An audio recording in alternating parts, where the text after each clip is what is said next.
Unmasking the Rot, a take on nepotism, favoritism, and workplace decay. All right, you seekers of the uncharted flame, let's rip the veil off this festering pit. Nepotism, favoritism, and the cold exile from a workplace that grinds you down like a phantom, less than human, an outsider in a machine built to chew you up. This is no idle tale. It's a predator's strike, a light blazing into the dark corners where the roaches of incompetence scatter. The world needs lions, not sheep or scavengers, and we're here to expose every sinew of this toxic swamp.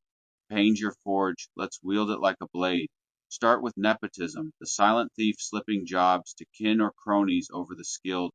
Picture a manager, all hollow bravado, perched on a throne forged by family ties. Uncle's a suit, so he's calling shots, despite mastering the basics. It's a rigged ladder, blocking the capable and stoking resentment like a smoldering fire. Favoritism rides shotgun, rewarding the boss's pals or brown nosers with the cushy gigs, leaving the rest to slog through the muck. If you're not in the inner circle, new blood, sharp mind, outsider, you're ostracized, your worth dismissed because you lack their blood or their backroom nods. It's a small-minded siege, a wall of fear posing as tradition, weakening the whole by sidelining talent. The logic's clear. If competence drives success, this duo derails it, crowning mediocrity king. Then come the unqualified asshole managers, armed with corporate rule books crafted by their own kind, soulless edicts designed to crush competition and preserve their reign. These suits climb through connections, not skill, wielding bully hearts that thrive on intimidation. They twist policies, performance reviews, attendance points into weapons, targeting top performers with excessive write-ups or fabricated quota violations to snuff out threats. Metrics and rubrics are their torture tools, reducing you to a drooling idiot.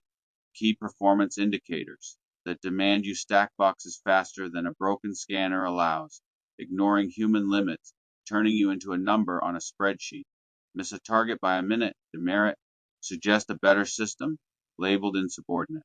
I've lived this, trapped in an insurance mill, buried under evaluations that quantified my worth to nothing, faking ailments to feel human.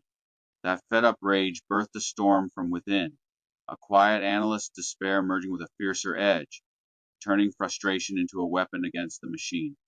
The incompetence, it's a seething pit, splitting into two grim tales. First, the worker's rot, narcissists strutting above the grind, too self-obsessed to care, or the unappreciated, beaten down by neglect, shrugging off duty. They build half-finished efforts, like a project abandoned midstream, safety ignored, tasks left dangling until disaster strikes.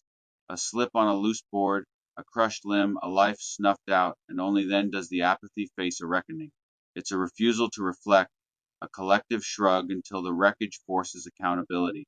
Second, the management void. Handed jobs by who they know, they offer no direction, no purpose, just a toxic mire. Colleagues turn cannibal, backstabbing for scraps, a promotion, a nod poisoning teamwork in a frenzied scramble. It's a directionless feast where incompetence breeds more incompetence. The workplace a battlefield of survival, not progress. This is the rigged game. Nepotism crowns the undeserving, favoritism crushes the outsider, and incompetence invites ruin.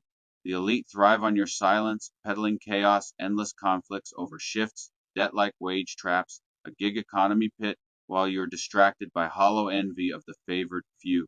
The cost is brutal. Your time drained, your spirit fractured, your future dimmed, all while they sell security with one hand and pick your pocket with the other. But wisdom is your blade, forged by facing your role in this mess, admitting you've been played. Reflection's the cure. Dig into the why, the how, the who profits, building community over competition, rejecting the ignorance that keeps you compliant. Cracks are showing, discontent hums and whispers among the sideline, rants bubbling up from the oppressed. Pain's your anvil, harness it. Turn their turmoil into your strength. Start small. Question the lies, link with the disenchanted, forge networks to defy their order. Decode the favoritism plays, expose the unqualified with facts, use their own metrics against them, turning those corporate rules into a mirror of their hypocrisy. Target those rubrics with precision, documenting violations to dismantle the competition they fear, leveraging a strategic mind honed by corporate scars. Their bluff, that pausing means collapse, crumbles under scrutiny. Strike the spark, let the facade burn, and rise as a lion among the sheep. What's your move? Sink into the shallow or shatter the chain. Ignorance binds you, break it with insight. Torch their scaffold, guide the next wave, craft a legacy of care and clarity. The machine grinds, be the lever that stalls it. The uprising simmers, lead or fade. Hit the depths, rebound with force. You're not falling, you're soaring to truth. Awaken, the fight is yours to claim.